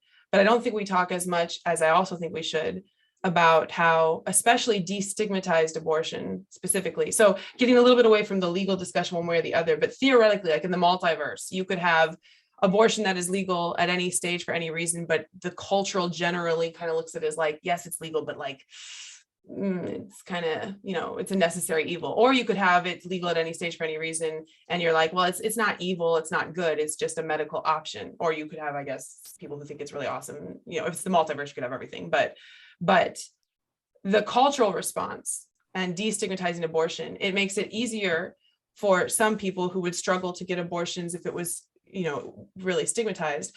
But it also makes it harder for some people who experience a lot of pressure because they may want to carry a pregnancy to term that's going to be very, very difficult. And because abortion is considered a morally neutral option, the people in their circles or in the culture around them are kind of like, you're making this really difficult. You're taking up a lot of resources. And this is already true now. And it was true before Dobbs, especially when it comes to prenatally detectable life compatible disabilities like Down syndrome or spina bifida. We have a lot of parents that I've talked to and that we've worked with who did not want to abort in the case of a prenatally detectable life compatible disability. And this is kind of getting maybe into a tangent, but there's a lot of ableism in the medical community not specific just to abortion, like generally speaking. And it manifests in this situation where you have people really pressuring parents to hurry up and get an abortion when they don't want to. They want resources. There was a woman I interviewed one time who she got pregnant by accident. It wasn't a crisis, but it was unexpected, right?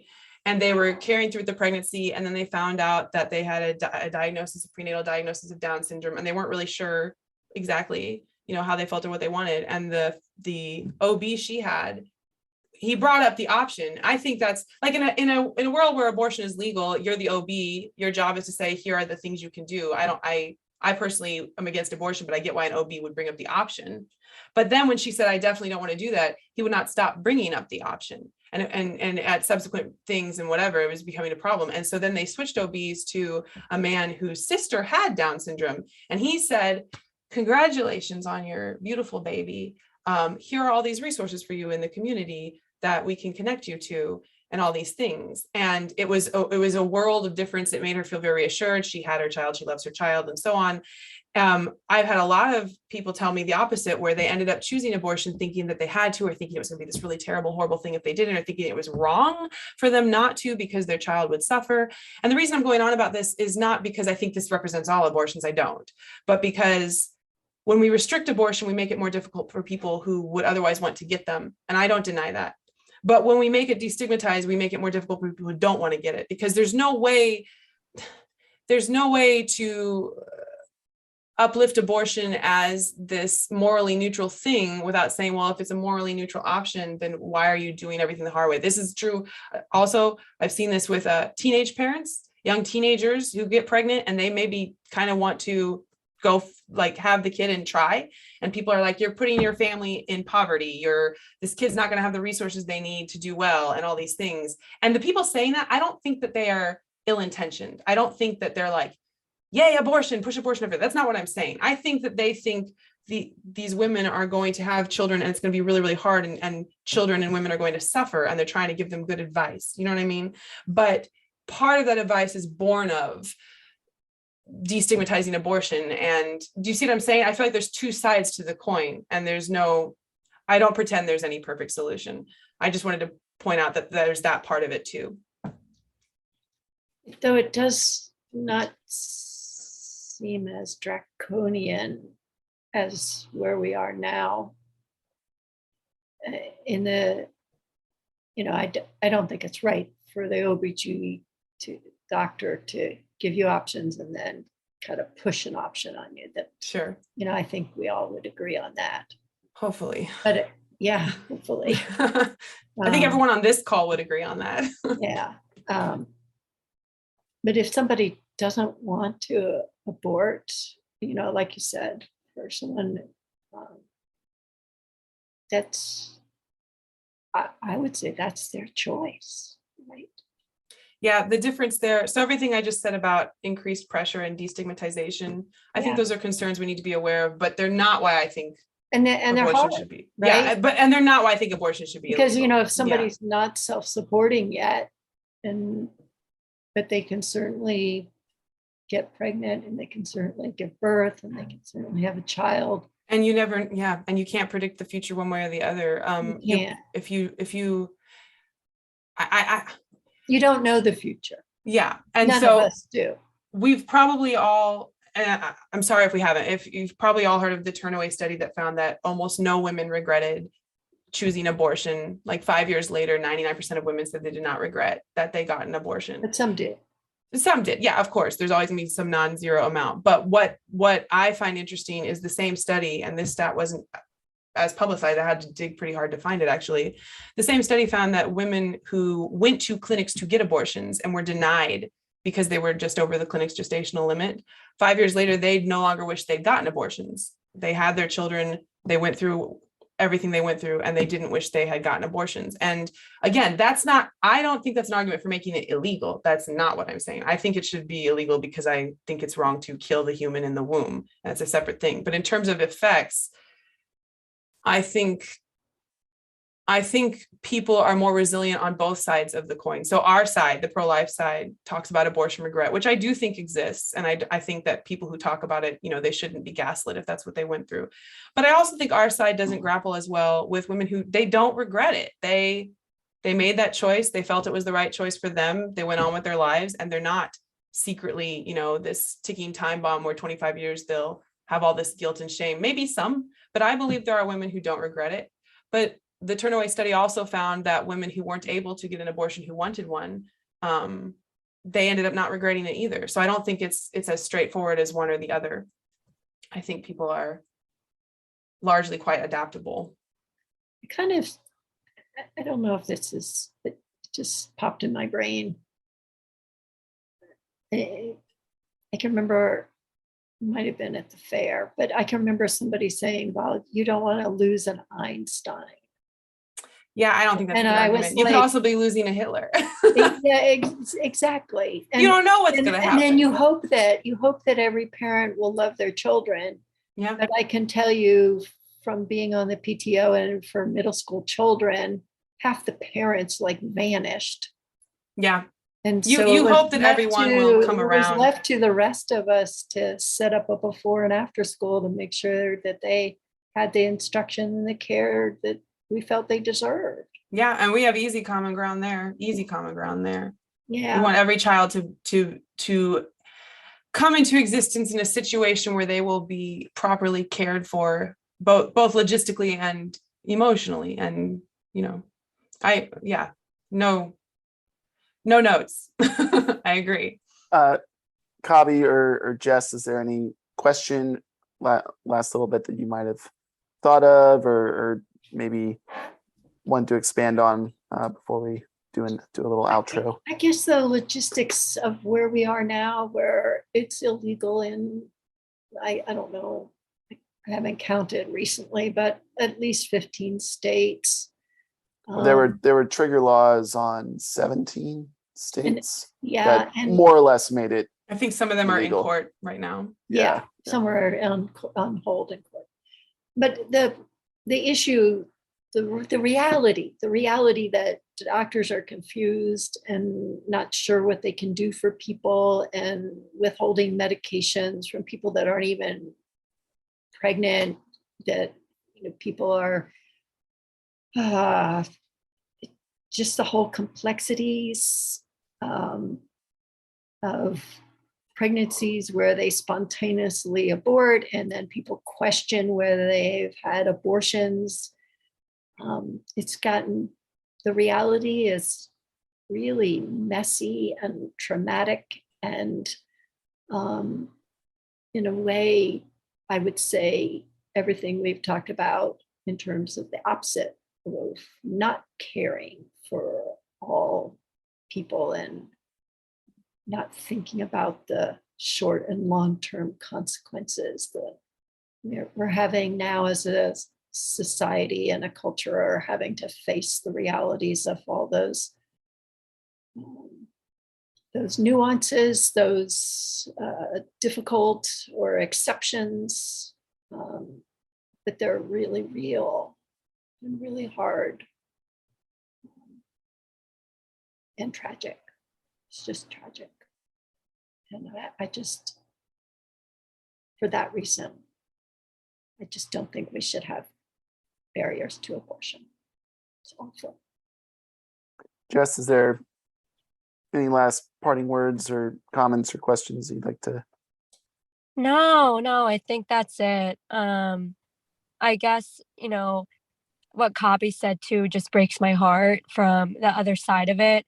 And I think there needs to just be, this could be for a whole nother podcast, but I'll keep it short. I think there just needs to be a larger discussion between legislation and the medical community to make sure that a doctor is treating miscarriage, ectopic pregnancy, then they should not be afraid to give that life-saving treatment. So I just think that there needs to just be a much larger discussion and around that alone. It's really important that no one should be denied that care. And it's definitely a barrier that we need to tackle. Thank you.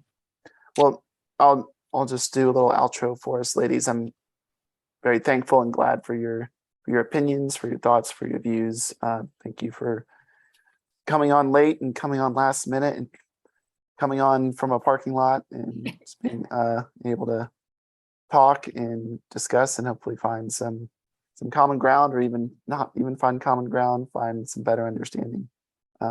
Just thank you all, and God bless, and sleep well. Hopefully your kids won't wake you up at 5:30 like they do me. So that's church coffee for now. Thank you so much. Thanks for this.